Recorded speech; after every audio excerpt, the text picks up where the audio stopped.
Dinala na ng mga abogado ni Vice President Sara Duterte sa Senado ang kanyang sagot sa bawat isa sa articles of impeachment. Nakapaloob din dyan ang pagkwestiyon ng bise sa prosesong ginawa ng House Justice Committee. Nakatutok si Jonathan Andal.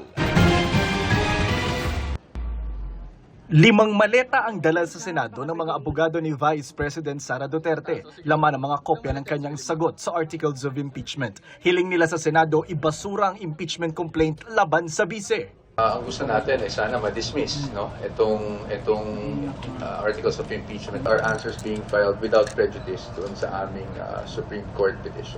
Punto por punto sinagot ng bise ang mga aligasyon sa kanya at kinwestiyon ang proseso na ginawa ng Justice Committee. Nag-trial daw ang House Justice Committee kahit ang Senado lang dapat ang pwedeng gumawa nito.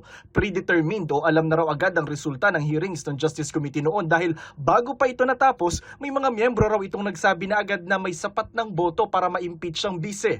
Labag din daw sa rules ng fair play ang pagpasok ng mga anilay bagong ebidensya sa hearing na wala naman sa original na impeachment complaint. Kinwestiyon din nila kung bakit sinasama sa impeachment complaint ang mga nagawa ni Duterte bago pa ito maging vice presidente. Sa issue naman ng confidential funds, gate ng depensa, wala raw patunay na hindi niya ito ginamit ng tama. Sa salin, hindi raw naipakita ng articles of impeachment na may nakaw o tagong yaman. Sa akusasyon naman ng political destabilization, sedition at pagbabanta, gate ng depensa, taken out of context sa mga pahayag ng ginawang basihan ng reklamo.